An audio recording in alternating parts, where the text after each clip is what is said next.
নমস্কার, আমি সুতপা। আজকে এই যে চারিদিকে একটা মেসি অবস্থা, জিনিসপত্র সব প্যাকিং করা হয়ে গেছে।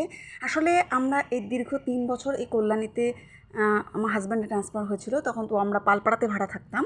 তো এই পালপাড়ার বাড়ি ছেড়ে যাওয়ার সময় হয়ে গেছে, পুরো জিনিসপত্র গোছানো প্যাকিং করে ফেলেছি। সারাদিন ভীষণ বৃষ্টি হচ্ছে, আমি তো টেনশানই করছিলাম যে আজকের দিনটা আমরা যেতে পারবো কি না। আর যে বাড়িতে আমরা ভাড়া থাকতাম ঘরটা খুবই সুন্দর, কিন্তু বাইরেটা দেখেছেন কেমন অবস্থা। তবু এর ভিতরে 3 বছর আমরা কাটিয়ে গেছি।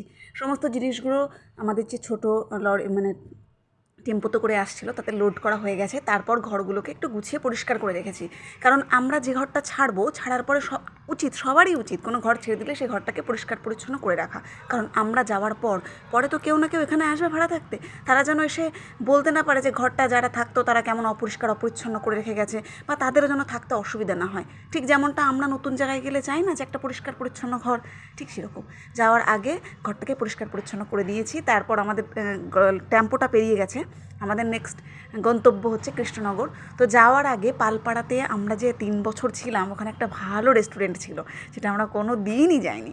আজ ফেরার পথে যখন আমরা পালপাড়া থেকে চলে আসছি, তখন ভাবলাম যে একবার সেই রেস্টুরেন্টের লাস্ট খাবারটা খেয়ে যাই। কেননা সকালবেলা আমরা খেয়েছিলাম, কিছু বানিয়েছিলাম, তারপরে তো জিনিসপত্র প্যাকিং করার জন্য আর খেতে পারিনি, রান্নাবান্না করতে পারিনি। তো জিনিসপত্র যেহেতু চলে গেছে, তারপরে দুপুরের খাবারটা আমরা রেস্টুরেন্ট থেকে খেয়ে একটা ভেজ থালি দেখাচ্ছি, কি সুন্দর ভেজ থালি, তাতে একটা পনিরের সবজি ছিল, ডাল ছিল, ভেজ ডাল ছিল, পাঁপড় ছিল, চাটনি ছিল, আর কিছু পাঁপড়, বড় আলু ভাজা, সেগুলো খেয়ে আমরা চলে এসেছি আমাদের গন্তব্য কৃষ্ণনগর। এখন আমরা যেখানে এসেছি, এই যে বাড়িটা, এখানে দেখতে অ্যাকচুয়ালি এটা একটা হাউজিং, মানে আমাদের সরকারি হাউজিংয়ে এবার চলে এসেছি, জিনিসপত্র সব ওঠানো হচ্ছে। আমরা হাউজিংয়ের এখানে 6টা হাউজিং আছে, বিল্ডিং আছে, তার মধ্যে আমরা B3-তে এসেছি, আর এটা 3rd ফ্লোরে আমরা এসেছি। তো এখান থেকে ওই যে আমাদের গাড়িতে দেখা যাচ্ছে জিনিসপত্র।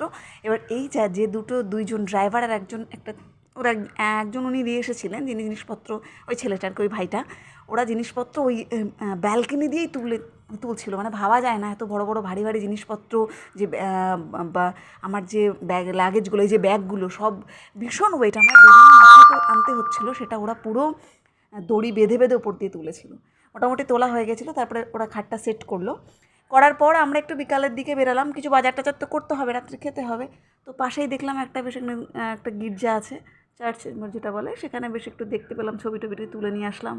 নতুন শহরটা তো দেখতে কেমন লাগে, তুলে নিয়ে এসেছি ছোটোখাটো।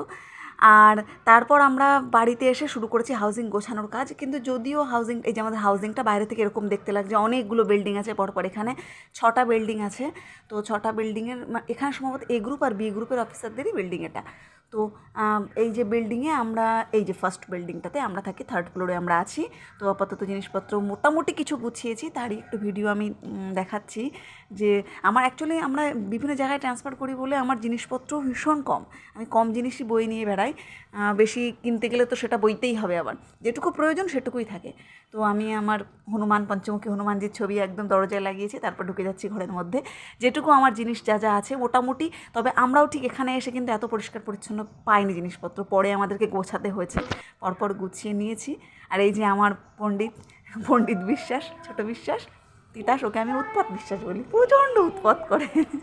পণ্ডিত বিশ্বাস হনুমান চল্লিশা পড়ছে, স্নান করে এসছে, এখন মালা জপ করতে বসেছে। তো আমার এই যে ছোটোখাটো একটা ঘর, আমার 2টো ট্রাঙ্ক, এই টেবিল পড়া, জাস্ট ছোটোখাটো জিনিসপত্র যেগুলো আমার একটা জীবনে প্রয়োজন, দৈনন্দিন জীবনে যেটুকু না হলে নয়, সেই জিনিসগুলোই আছে, সেগুলো নিয়ে গুছিয়েছি। তবে কি, পালপাড়ায় আপনারা দেখেছেন আমার বাড়িটা কেমন ছিল, সামনে জঙ্গল ছিল, সব সময় পোকামাকড় ভয়, একটা চেলা, সেন্টিপিড, তারপর কী বলে ওটাকে, কাঁকড়া বিছা, তারপর সাপ, সব ঘরের মধ্যে ঢুকে যেত। কিন্তু এখন যেখানে আছি, আমরা অনেকটা উপরে আছি, নিচের ওইখানে গ্রোসারি স্টোরস, ওখানে গ্রোসারি পাওয়া যায়। তারপরে আমরা এই জায়গাটা অনেকটা ভালো আছি, বেশ ভালো লাগছে, পরপর গোছাচ্ছি। এখন আমরা র মেটেরিয়ালসের দোকান খুঁজবো কোথায়, তারপর আমি ভিডিও নিয়ে আসবো কেক মেকিংয়ের মোটামুটি। ঠিক আছে, তো এখন আপাতত কেমন লাগলো আপনারা জানাবেন। আর যেটুকু পেরেছি, আমার যেটুকু জিনিস আছে সেটুকুই ভিডিওতে শেয়ার করলাম। আর পরবর্তী জিনিসগুলো তো পরের ভিডিওতে আসবে, আমি বেকিংয়ের ভিডিও পরপর নিয়ে আসবো। আর এই যে বাক্সটা দেখছেন, এটা হচ্ছে আমার সমস্ত র মেটেরিয়ালসের জিনিসগুলো আমি এখানে রেখেছি। কোথায় রাখবো, আমার জিনিসপত্র খুবই কম, এবার আমি সেগুলোকে বইয়েও বারবার নিয়ে যাওয়া সম্ভব হয় না, তাই আমি এই 2টো কার্টুন বক্স, একটা কার্টুন বক্স আর একটা যে সামনে কার্টুন বক্স, এই কার্টুন বক্সের মধ্যে সমস্ত বেকিংয়ের জিনিসপত্র রেখে দিয়েছি। আর এর একটাতে এই যে এর মধ্যে, কারণ আমার যখন প্রয়োজন হবে এর থেকে বের করে নেবো। আর এই যে ফন্ডেন্টগুলোকে সব ভালো করে প্রোটেক্ট করতে হয়, তা না হলে আবার পিঁপড়ে উঠবে। আর এখানে baking powder, baking soda, yeast, আর ওই যে আমার বিটার সব কিছু আছে। তো আমি খুব শীঘ্রই ভিডিও নিয়ে আসছি। একটু সময় লাগছে কারণ শিফটিংয়ে গোছানোরও সময় সুবিধা মানে একটু সময় লাগে, তা বাদে নতুন জায়গায় পরিবেশ পরিস্থিতি নিজেদের শরীরও হট করে নতুন জায়গায় সে মানাতে পারে না, মানে আমাদের তো খুবই প্রবলেম হয়, একটা ভাইব্রেশন কাজ করে কিনা জানি না। তো মোটামুটি অ্যাডজাস্ট করে নিয়ে আমি একটু ধাতস্থ হয়ে মানে একটু ঠিকঠাক হওয়ার পর আমি ফোন করব, ফোন করবো বলছি কেন, আমি ভিডিও বানাবো। আর আমার মোটামুটি ঘরটা কেমন হলো, মানে আগের বাড়িটা কেমন ছিল আর এই ঘরটা মোটামুটি কেমন গোছানো হলো, সিচুয়েশানটা কেমন হলো আমাদেরকে একটু জানাবেন। যে মোটামুটি আমার তো ভালোই লেগেছে। এখানে আবার দুটো বাথরুমও আছে পরপর, একটা ইন্ডিয়ান আর একটা যেটা বলে আর কি ওয়েস্টার্ন ইংলিশ। তো দুটো ব্যালকনিও আছে, সামনে একটা পিছনে একটা, রান্নাঘরটাও বেশ ভালোই, খারাপ না। তবে কি এরা যারা ছেড়ে গেছিলো না, তারা মনে হয়েছিল যেন সরকারি আবাসন বলে যেটা হয় আর কি, কখনো পরিষ্কার পরিচ্ছন্ন হয়তো তেমন হয়নি, মানে ভীষণই জিদ্দি দাগ, আমাদেরকে অ্যাসিডের বোতল এনে এনে পরিষ্কার পরিচ্ছন্ন করা। আর আমরা আবার ভীষণ পরিষ্কার পরিচ্ছন্ন না হলে হাইজিনিকটা ভীষণ মেনটেন করি, আমার ভীষণই বাজে লাগে নোংরা জিনিস।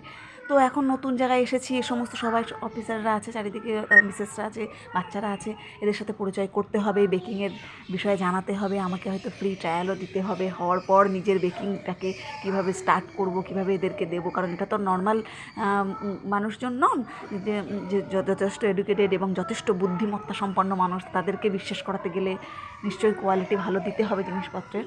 তো আমি চেষ্টা করব আমার বেস্ট কোয়ালিটি, অবশ্য আমি সব কিছু হাইজেনিক মেনটেন করি ভীষণভাবে। তো আমি কীভাবে স্টার্ট করি, কীভাবে সব কিছু শুরু করি জিনিসপত্র, প্রথমেই তো কাজ হচ্ছে আমার বেকিং ম্যাটেরিয়ালসের দোকান খোঁজা, যেটা শুরু করব খুব তাড়াতাড়ি। এখানে আমরা নতুন জায়গায় এসেছি, শিফট হয়েছি। তো যেখানে পুরনো জায়গায় আগে যেখানে ছিলাম সেখান থেকে শিফটিংয়ের জন্য আমার মানে বেশ কিছুদিন আমি ভিডিও দিতে পারিনি। এখন নতুন জায়গায় এসেছি, কিন্তু আসলেও এখানে কী হবে, আমাকে আগে র মেটেরিয়ালসের দোকান খুঁজতে হবে, কারণ আমি কেক বেকিংয়ের জিনিসপত্রই যদি না পাই তাহলে কেকটা বেকিং করবো কী করে।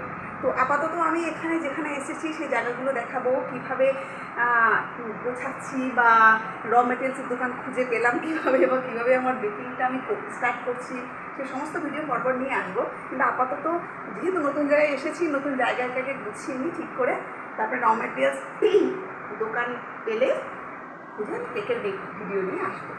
তো আমি এখন কয়েকদিন ভিডিও দিতে পারছি না, তার জন্য সরি। তো প্লিজ আমাকে একটু হেল্প করবেন, সঙ্গে থাকবেন। আর আমি নতুন নতুন যে একটা নতুন জায়গায় শিফট হলে কী করে বেকিংয়ের জিনিসপত্র কোথায় কী করে খুঁজবো, কীভাবে সবার সাথে নিজেকে পরিচয় করাবো, বা কীভাবে নতুন জায়গায় গিয়ে কীভাবে কেক বেকিং স্টার্ট করার চিন্তাভাবনা আসে, সেগুলো আমি পরপর শেয়ার করবো কীভাবে। তো এখন আমি আপাতত যেখানে এসেছি, এখন আমি এসেছি হাউজিংয়ে, মানে আমাদের সরকারি কোয়ার্টার যেটা বলে। আগে তো আমি একটা বাড়িতে পার্সোনাল একটা বাড়িতে ভাড়া থাকতাম আমরা, তো এখন আমরা এসেছি কৃষ্ণনগর, কিন্তু সেখানে একটা পার্সোনাল বাড়ির প্রচুর ডিমান্ড, মানে ডিমান্ডের সাথে প্রচুর কস্টলি, তো আমাদের আরও ভালো ঘর পাওয়া যাচ্ছে না। আর সেক্ষেত্রে আমরা যে হাউজিংটায় আছি ওখানে নিরিবিলি আছে, আর কৃষ্ণনগর মানে একটা ঘিঞ্জি পরিবেশ, চারিদিকে যানজট, তো এখানে একদম পরিষ্কার পরিচ্ছন্ন পরিবেশ, তো ভালো জায়গা পাচ্ছি। আর হাউজিংটাও সুন্দর, গুছিয়ে টুছিয়ে নিয়ে আমি কেমন গোছালাম সেটাও দেখাবো। আমার তো পেছন থেকে দেখা যাচ্ছে মোটামুটি গোছানো কাজ চলছে, আর আমার সমস্ত ভিডিওই আছে। তারপর আস্তে আস্তে আমি বেকিংয়ের আমি খোঁজ করেছি, কিন্তু দোকান মোটামুটি পাওয়া যাবে আশেপাশে, আমি খোঁজ করবো, দোকান পেয়ে গেলে তারপর আমি বেকিংয়ের ভিডিও নিয়ে আসবো। তো সঙ্গে থাকবেন, ভালো থাকবেন, সুস্থ থাকবেন, দেখা হবে পরে কোনো ভিডিওতে।